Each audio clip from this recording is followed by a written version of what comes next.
Kembali di Ainis Pagi, pemirsa divonis Pengadilan Tinggi Bandung membayar 40 miliar rupiah warga perumahan Cinere Estate Blok A, Kota Depok yang didominasi oleh lansia menggelar aksi solidaritas.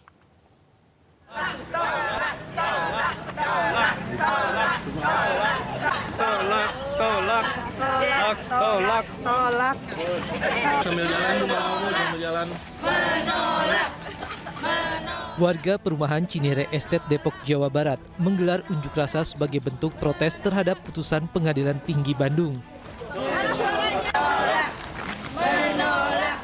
Dalam putusan Pengadilan Tinggi Bandung, para ketua RT dan RW perumahan Cinere Estate diharuskan membayar uang ganti rugi senilai 40 miliar. Di belakang tiang masuk ke batu. Vonis tersebut berawal dari gugatan PT Megapolitan Development setelah warga perumahan Cinere Estate menolak pembangunan jembatan yang akan menghubungkan perumahan Cinere Estate dengan perumahan CGR. Total ada 8 ketua RT dan 2 ketua RW yang diminta untuk membayar hasil putusan perkara sebesar 40 miliar rupiah. Ini yang tergugat ya, itu harus memberikan jalan akses pada perumahan dan membayar ganti rugi sebesar 40,8 miliar. 20 miliar untuk kerugian imaterial dan 20 miliar untuk kerugian material yang mereka anggap bahwa dengan kita menolak jembatan ini menghalangi pembangunan perumahan. Alasan warga menolak pembangunan jembatan sebagai akses penghubung perumahan mereka dengan perumahan lainnya lantaran khawatir soal aspek keamanan. Sementara warga dan pengurus lingkungan akan mengajukan kasasi ke Mahkamah Agung atas putusan vonis Pengadilan Tinggi Bandung tersebut. 3. Kami menolak pembangunan.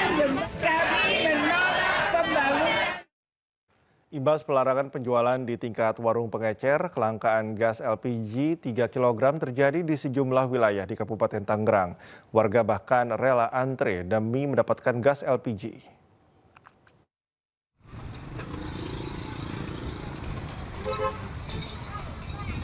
Antrian panjang warga terjadi di salah satu agen gas LPG 3 kg bersubsidi di wilayah Kota Bumi, Kecamatan Pasar Kemis, Kabupaten Tangerang, Banten, Minggu siang. Tidak hanya antrian panjang, warga juga harus mencari ke lokasi yang jauh dari rumah mereka. Meski beberapa tempat masih menyediakan gas LPG bersubsidi, namun agen menerapkan pembatasan pembelian. Warga mengeluhkan kelangkaan gas LPG 3 kg bersubsidi ini. Ibu udah nyari sampai mana aja Bu tadi? Udah nyampe Selatan, sampai Kota Bumi, mau. Terus? Nggak ada. Ini kebutuhan gas ini buat rumah tangga Masak, iya. Ya kan kalau nggak ada gas nggak bisa masak, ayo. Motor dari jam berapa Bu, kalau boleh tahu Bu? Pagi dari jam 6. Udah keliling-keliling.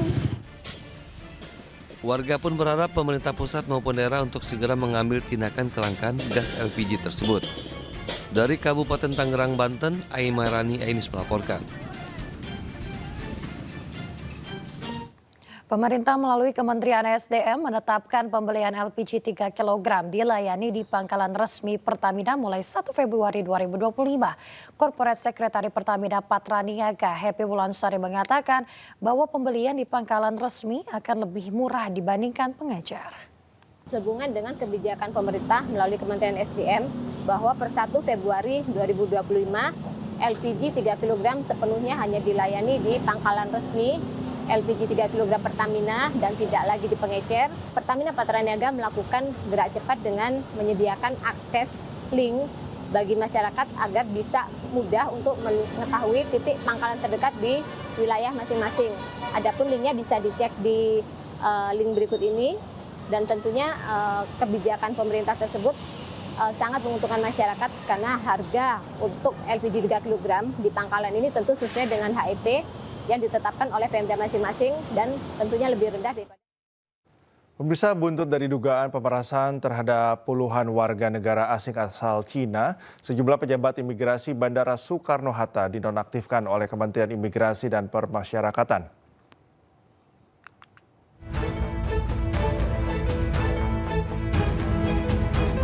Sejumlah pejabat imigrasi Bandara Soekarno-Hatta dinonaktifkan oleh Kementerian Imigrasi dan Pemasyarakatan Republik Indonesia. Hal ini dilakukan buntut dari dugaan pemerasan puluhan warga negara asing asal Cina. Menteri Imigrasi dan Pemasyarakatan membenarkan bahwa kementeriannya telah menonaktifkan sejumlah pejabat imigrasi Bandara Soekarno-Hatta dan sedang melakukan pemeriksaan internal. Tindak lanjut ini dilakukan setelah Kementerian Imigrasi dan Pemasyarakatan menerima informasi dari Kementerian Luar Negeri terkait dugaan pemerasan tersebut. Agus Andrianto menjelaskan, meski sudah ada pengembalian uang kepada puluhan warga negara asing Cina tersebut, namun seluruh pejabat yang terbukti terlibat dugaan pemerasan akan tetap diberi sanksi sesuai kadar pertanggungjawabannya. Diketahui dugaan pemerasan tersebut mencuat usai surat dari Kedutaan Besar Cina menyampaikan pujiannya kepada Kementerian Luar Negeri terkait penanganan pemerasan. Tim Liputan iNews melaporkan.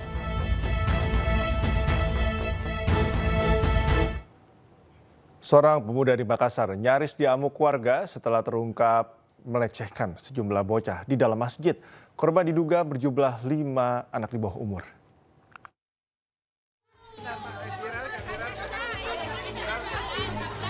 Warga Kelurahan Bonto Alaparang, Kota Makassar, Sulawesi Selatan menggeruduk salah satu masjid di Jalan Panjenakang yang diduga menjadi tempat adanya terduga pelaku pelecehan terhadap sejumlah anak di bawah umur. Kepolisian pun langsung mengamankan terduga pelaku guna menghindari amukan massa. Terungkapnya pelecehan di dalam masjid setelah adanya laporan dari anak ke orang tua. Bahkan aksi pelaku terekam CCTV masjid. Pelaku berusia 21 tahun mengiming-iming uang untuk korban agar melayani nafsunya. Pada saat sampai di TKP, dari piket fungsi dari Polsek Bontoala langsung mengamankan terduga pelaku, dan ini karena pelaku korban di bawah umur, sehingga kami langsung membawa terduga pelaku ke Polrestabes Makassar di unit PPA Reskrim Polrestabes Makassar. Dari laporan yang diterima terdapat 5 anak menjadi korban. Pelaku yang kerap meluangkan waktu di masjid berpura-pura sebagai guru ngaji agar para anak-anak mau datang ke masjid.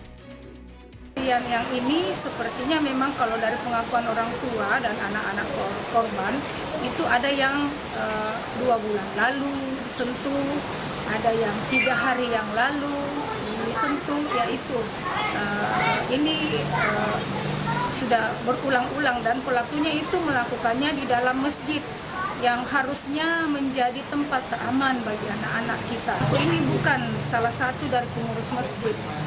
Dia juga adalah orang yang datang ke tempat itu. Dan pelaku ini modusnya kepada anak-anak mengaku sebagai guru mengaji. Kelima anak yang diduga menjadi korban memiliki kisaran usia 7 hingga 11 tahun. Sementara pelaku kini masih dalam pemeriksaan intensif di Unit Perlindungan Perempuan dan Anak Satreskrim Polrestabes Makassar. Dari Makassar, Sulawesi Selatan, Leo Muhammad Nur iNews melaporkan.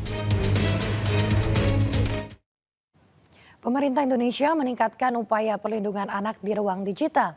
Langkah ini diambil untuk mengatasi ancaman seperti judi online, pornografi, perundungan, dan kekerasan seksual yang semakin marak di dunia maya.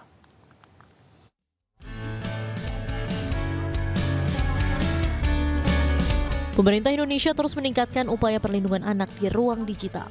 Dalam hal ini, Menteri Komunikasi dan Digital Muti Hafid menyatakan bahwa sesuai arahan Presiden telah dibentuk tim kerja untuk percepatan penyelesaian peraturan ini. Tim tersebut melibatkan berbagai kementerian, termasuk Kementerian Kesehatan, Kementerian Pemberdayaan Perempuan dan Perlindungan Anak, serta Kementerian Pendidikan. Tim ini akan mulai bekerja mulai tanggal 3 Februari 2025 untuk merumuskan regulasi yang diperlukan.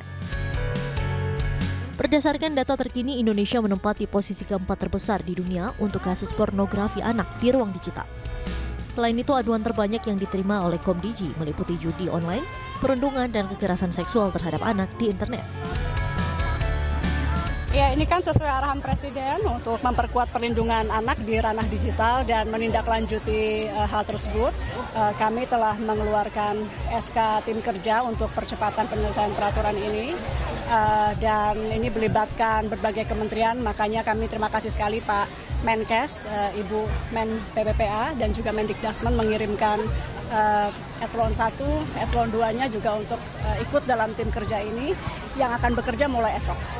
Tim akan menggodok betul-betulnya itu esok, dan kita tahu angka-angka yang memprihatinkan dari kejahatan-kejahatan di dunia maya terhadap anak-anak kita.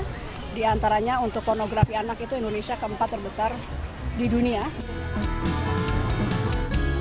Sementara itu, Menteri Pemberdayaan Perempuan dan Perlindungan Anak Arifatul Khairi menyambut baik inisiatif ini dengan menekankan pentingnya kolaborasi antar kementerian untuk mensosialisasikan aturan penggunaan media sosial bagi anak-anak sekolah. Menurutnya, hal ini penting untuk menyelamatkan anak-anak Indonesia dari dampak negatif media sosial.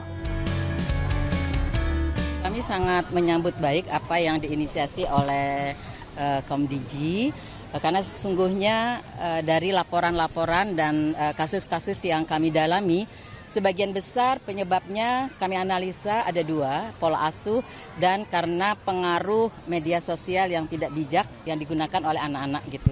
Jadi ini yang akan kita kolaborasikan lebih lanjut, bagaimana nanti ada salah satu mungkin tentang aturan penggunaan media sosial untuk anak-anak. Langkah-langkah yang dilakukan menunjukkan komitmen pemerintah dalam melindungi anak-anak di ruang digital. Dengan kerjasama antar kementerian dan pihak terkait, diharapkan anak Indonesia dapat tumbuh dan berkembang di lingkungan digital yang aman dan sehat. Dari Jakarta, Jen Cahyani, Novandui Anyus melaporkan. Kita ke informasi selanjutnya, Gubernur Jakarta terpilih Pramono Anung angkat suara terkait rencana peraturan poligami ASN Jakarta. Pramono menegaskan tidak boleh. Menurut Pramono Anung, ada ASN yang melakukan poligami di bawah kepemimpinannya, maka akan diberikan sanksi pemecatan. Pramono menegaskan komitmennya terhadap monogami dan menolak poligami. Ya, saya penganut monogami dan saya sengaja dalam acara dalam suatu komunitas yang dominan kan tadi para pria. Saya sengaja menyampaikan bahwa saya penganut monogami tulen bagi ASN di Jakarta selama saya menjabat pasti tidak saya izinkan. Kurang jelas. Pasti tidak saya izinkan. Ya Bang Dul juga nggak akan izinkan. Nggak jadi, Mas. Berarti ada sanksi. Ya nggak diizinkan. Kalau nggak diizinkan dilanggar kan dipecat. Artinya akan keluar pergub lagi. Udahlah, pokoknya saya penganut monogami dan saya akan merealisasikan dalam kehidupan sehari-hari di kantor Gubernur Jakarta. Kalau tempat lain monggo silakan aja. Sebelumnya, Gubernur atau maksud kami PJ, Gubernur DKI Jakarta, Teguh Setiabudi menerbitkan aturan poligami bagi ASN Pemprov Jakarta. Teguh menegaskan penerbitan aturan tersebut untuk mengatur pernikahan bagi aparatur sipil negara termasuk mencegah nikah siri.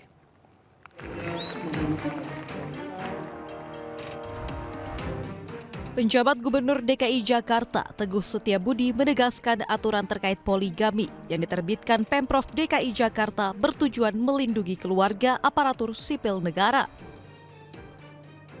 Menurut Teguh, aturan izin ASN yang hendak poligami bukan aturan baru. Pergub ini merupakan turunan dari peraturan perundang-undangan yang sudah ada. Adapun terkait aturan izin poligami ASN ini menjelaskan secara rinci tata cara perkawinan poligami. Aturan ini dapat mencegah terjadinya nikah siri tanpa persetujuan baik dari istri yang sah maupun pejabat yang berwenang. Yang perlu juga saya sampaikan adalah bahwasanya apa yang tercantum isi-isi dari Pergub 2025 itu bukanlah hal yang baru karena kami juga mengacu kepada peraturan pemerintah yang sudah terbit terdahulu. Semangatnya adalah untuk melindungi keluarga ASN dengan cara apa? Dengan cara memperketat aturan terkait perkawinan maupun perceraian. Bukan malah sebaliknya. seakan-akan kami dari pemerintah provinsi mengizinkan untuk poligami. Tolong itu, apalagi kemudian dengan suatu kriteria saja, misalnya berpenghasilan cukup. Tidak seperti itu, jauh dari hal itu.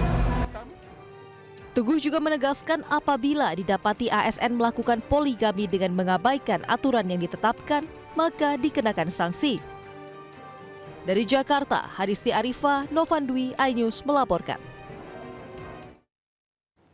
Ke informasi berikutnya, Bank Indonesia buka suara terkait dengan Google yang menampilkan level nilai tukar mata uang dolar Amerika Serikat terhadap rupiah yang berada di level 8.100-an rupiah. Kepala Departemen Komunikasi Bank Indonesia, Ramdan Denny Prakoso, mengatakan bahwa data yang ditampilkan Google bukan data sebenarnya. Bank Indonesia mencatat seharusnya kurs Rp16.312 per $1 Amerika Serikat pada tanggal 31 Januari 2025. Sebelumnya, Google diduga mengalami masalah saat menampilkan nilai tukar rupiah ke dolar Amerika Serikat berada di level Rp8.170 pada 1 Februari 2025. Nilai tukar rupiah 8.170 per US dollar sebagaimana yang terlihat di halaman Google, menurut kami bukan level yang seharusnya, bukan level yang sebenarnya, karena data GISDOR di tanggal 31 Januari 2025 sebagai yang ada dalam website Bank Indonesia, $1 adalah Rp16.312. Oleh karena itu kami sudah berkoordinasi, komunikasi dengan pihak Google Indonesia dan berharap Google dapat